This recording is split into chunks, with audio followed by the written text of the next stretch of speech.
Namaskar Bandhura, I am Sanjay Gilberto from Start with Sanjay. Today I am going to discuss the most important topic of voice change part 2. অর্থাৎ এর আগে part 1 আমি discuss করেছিলাম। আর এই যে বিষয় সেটা হচ্ছে পার্ট 2। আর এই পার্ট 2 এর মধ্যে যে জিনিসটা আমি লিখি সেটা হচ্ছে ইম্পারেটিভ সেন্টেন্স। অর্থাৎ ইম্পারেটিভ সেন্টেন্স সম্বন্ধে আমাদের আইডিয়া রয়েছে যে ইম্পারেটিভ মানে বাক্যগুলি সবসময় আমাদের কী হবে ভার্ব দিয়ে শুরু হবে। অর্থাৎ যখনই আমি একটা ভয়েস চেঞ্জ শিখবো ঠিক অ্যাট ফার্স্ট আমাকে করতে হবে সেন্টেন্সটাকে আইডেন্টিফাই করতে হবে। তো আর এই যেটা আলোচনা সেটা হচ্ছে ইম্পারেটিভ সেন্টেন্স। আর এই ইম্পারেটিভ সেন্টেন্স মানেই বাক্যগুলি সবসময় আমাকে কী হবে না ভার্ব দিয়ে শুরু হবে।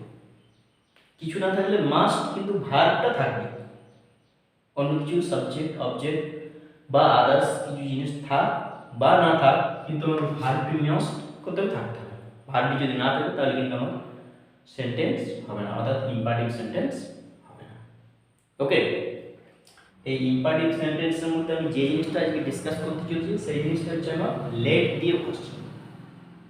ইম্পারেটিভ সেন্টেন্স মানে আমার অর্ডার হতে পারে, অ্যাডভাইস হতে পারে বা রিকোয়েস্টেড হতে পারে বা আরও কিছু হতে পারে। কিন্তু আজকে আমি যে জিনিসটা আলোচনা করছি সেই জিনিসটা হচ্ছে কাকে নিয়ে না লেট নিয়ে। অর্থাৎ আমার এই লেট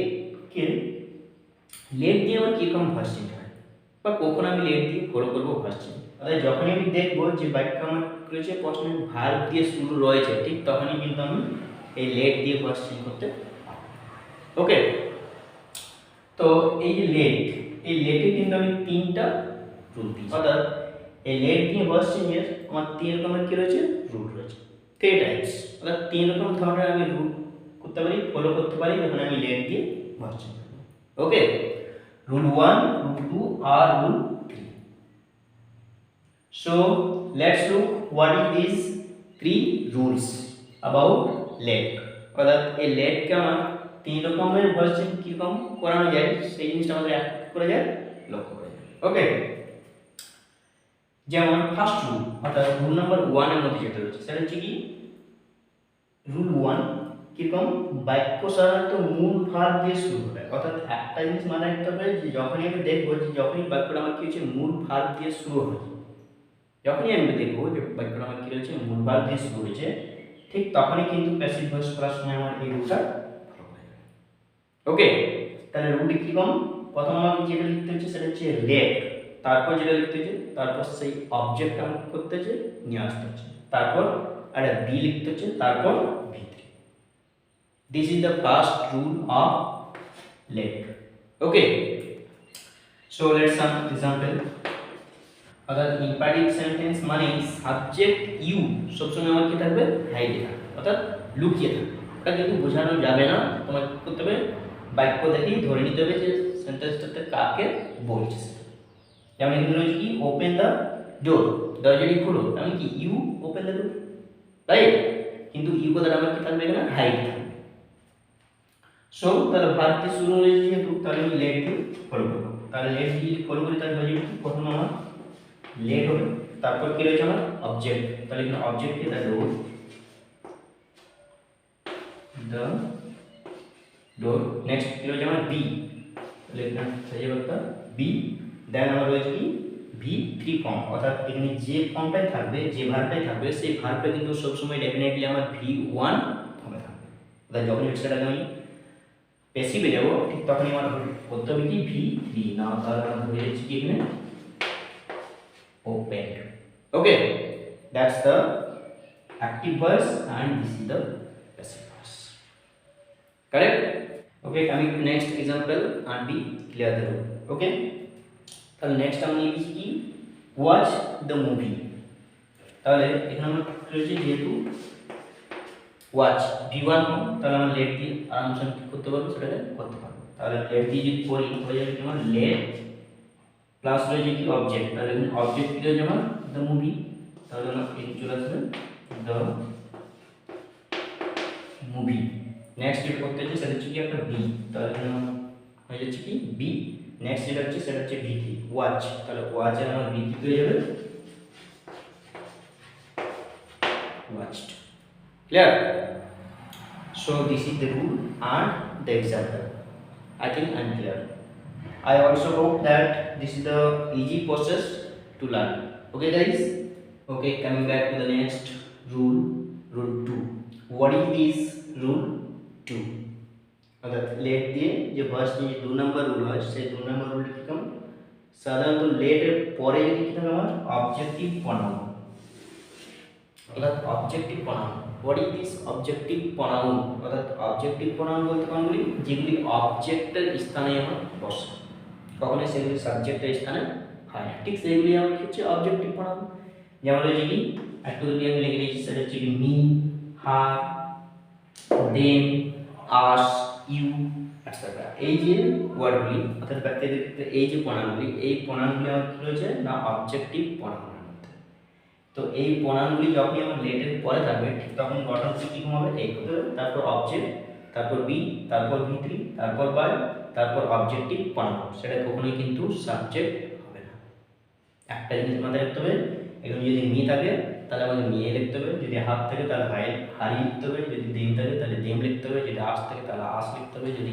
ইউ থাকে তাহলে আমার ইউ লিখতে হবে সেটা কিন্তু কখনোই চেঞ্জ হবে না আমরা ভয়েস চেঞ্জে শিখেছি যদি আমার অবজেক্টকে থাকে মি থাকে তাহলে আমার সাবজেক্টে গিয়ে যেমন আসে তখন আমার আই হয়েছে যদি আস থাকে তাহলে আমার উই হয়েছে কিন্তু এখানে সেরকমটা কিছু হবে যেটা থাকবে আমাকে সেটাই লিখতে হবে অর্থাৎ লেটের পরে যে জিনিসটাই থাকবে সেই জিনিসটাই কিন্তু আমাদের ওখানে বসতে হবে ওকে I think I'm clear. Okay, let's look an example and be clear the rule. So let me play the game. আমাকে খেলাটি খেলতে দাও এখানে দেখো লেট তারপরে আমার রয়েছে কি মি অর্থাৎ লেটের পরে আমার রয়েছে কি অবজেক্টিভ প্রনাউন এই যে মিটা এই মিটা কিন্তু কখনোই সাবজেক্টের স্থানে বসে না ওটা কিন্তু সবসময় কি থাকে অবজেক্ট স্থানেই কিন্তু বসে তাহলে আমার হয়ে যাবে কি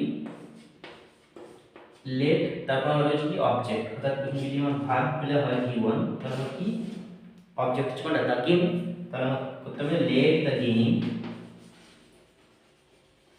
তারপর কি বি তাহলে আমার হয়ে যাবে বি তারপর যেটা রয়েছে সেটা হচ্ছে ভার্বের পাস্ট পার্টিসিপল ঠিক আছে প্লে v1 রয়েছে তাহলে আমার করতে পারবে v3 নিয়ে চলে যাবে তখন আমার বসে যাবে ইডি অর্থাৎ প্লে তারপর যেটা রয়েছে সেটা হচ্ছে বাই তাহলে তুমি একটা বাই লিখতে হবে তারপর যেটা অবজেক্টিভ প্রনাউন রয়েছে সেই অবজেক্টিভ প্রনাউনটাই কিন্তু ওখানে বসিয়ে দিতে হবে এখন কি রয়েছে অবজেক্টিভ প্রনাউন মি তাহলে আমি মিটাই বসিয়ে দিতে হবে okay I think I am clear next example হচ্ছে let her do the work অর্থাৎ তাই কাজটি করতে দাও তাই কাজটি করতে দাও তাহলে আমার হয়ে যাবে কি লেট দিয়ে যেহেতু রয়েছে তাহলে আমার লেটে হোক তারপর যেটা রয়েছে সেটা হচ্ছে কি দ্য ওয়ার্ক অবজেক্ট তার নাম হয়ে যাবে দ্য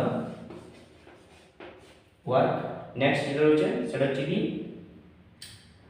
বি তার মানে এখানে হয়ে যাবে বি তারপর যেটা রয়েছে পাস্ট পার্টিসিপল ফর্ম এটা হচ্ছে ডু v1 তাহলে আমাকে e3 ফর্মে যাবো তখন আমরা হয়ে যাবে কি না ডান তারপর যেটা হচ্ছে সেটা হচ্ছে বাই তাহলে আমাকে করতে হচ্ছে বাই হচ্ছে তারপর যেটা নেক্সট কাজ হচ্ছে সেটা হচ্ছে কি অবজেক্টিভ প্রনাউন এখানে আমার অবজেক্টিভ প্রনাউন রয়েছে কি হার তাহলে আমরা ওই হারটাই কিন্তু ওকে এইভাবে তোমাদের আরো কিন্তু হাজার হাজার এক্সাম্পল তোমরা পাবে but don't be confused okay okay coming back to the next rule of let 3 অর্থাৎ লেট দিয়ে যে 3 নম্বর রুল হয় সেই 3 নম্বর রুলটি আমরা কেমন একটু আমাদের ডিসকাস করা হয় তাহলে আমাদের লেট দিয়ে যে ভয়েস চেঞ্জ তাহলে কিন্তু এই লেট দিয়ে ভয়েস চেঞ্জের আর কোনো সমস্যা দেখা দেবে right so let's look carefully কি বললাম মূল ভার্বের পরে যদি আমার কি থাকে কোনো অবজেক্টিভ প্রনাউন আগেরটা ছিল আমার কি লেটের পরে যদি কোনো আমার কি থাকে অবজেক্টিভ প্রনাউন থাকে তাহলে আমার রুলটা ওইরকম একটু আগেই শিখলাম কিন্তু এখন যেটা বলছি সেটা কি মূল ভার্বের পরে যদি আমার কি থাকে না অবজেক্টিভ প্রনাউন থাকে তখন আমার রুল কিরকম হবে প্রথমে লেট লিখতে হবে তারপর যে অবজেক্ট লিখছিলাম ঠিক সেরকম অবজেক্ট লিখতে হবে তারপর একটা বি যে লিখছিলাম সেই বিটাই লিখতে হবে তারপর যেটা সেটা হচ্ছে কি v3 ফর্ম অর্থাৎ ভার্বের 3 নাম্বার রুল যে ভার্বটাই থাকবে সেটা কিন্তু পাস্ট পার্টিসিপল ফর্ম আমাকে ব্যবহার করতে হবে তারপর এখানে আমি লিখছিলাম কি না বাই এখানে একটু মাথায় রাখতে হবে যে বাইয়ের পরিবর্তে সাধারণত এখানে বাই আমার হয় না আমার হবে কি ফর ওকে যখনই আমার ভার্বের পরে কি থাকবে অবজেক্টিভ প্রনাউন থাকবে তখন আমাকে এখানে প্রিপোজিশনটা ফর ইউজ করতে হবে। আর যখনই সেটা লেটের পরে আমার কি থাকবে না অবজেক্টিভ প্রনাউন থাকবে তখন সেখানে আমার কি করতে হবে না বাই ইউজ করতে হবে। This is the difference between to rule, অর্থাৎ 2 আর 3 যে রুল রয়েছে সেই 2 আর 3 রুলের এই হচ্ছে ডিফারেন্স, অর্থাৎ এই হচ্ছে আমার পার্থক্য। Okay, I think I am clear and you will learn very easy process. Let's look an example and be clear there. Buy me a shirt, অর্থাৎ buy me a shirt, আমাকে একটা শার্ট কিনে দাও, আমাকে একটা শার্ট কিনে দাও, এই কমটা করছে না ছেলেটা বলছে buy me a shirt। দেখো এই নাম কি রয়েছে বাই, অর্থাৎ বাই নামে কি রয়েছে V1 ফর্ম ভার্ব, তারপর আমরা রয়েছে কি অবজেক্ট তারপর আমরা রয়েছে কি অবজেক্টিভ প্রনাউন, আমার এখানে কিন্তু লেট নেই, রয়েছে কি বাই ভার্ব রয়েছে, তারপর আমার কি রয়েছে অবজেক্টিভ প্রনাউন। ঠিক যখনই আমার এই কোন থাকবে প্রশ্নটা তখন এই রুলটা আমরা প্রথম কম এই প্রথম লিখতে হবে আমার কি প্রথম যেটা লিখতে হচ্ছে সেটা হচ্ছে আমার লেট, তারপর যেটা হচ্ছে সেটা হচ্ছে আমার কি অবজেক্ট, তাহলে আমার অবজেক্ট এখানে রয়েছে এস আর, তাহলে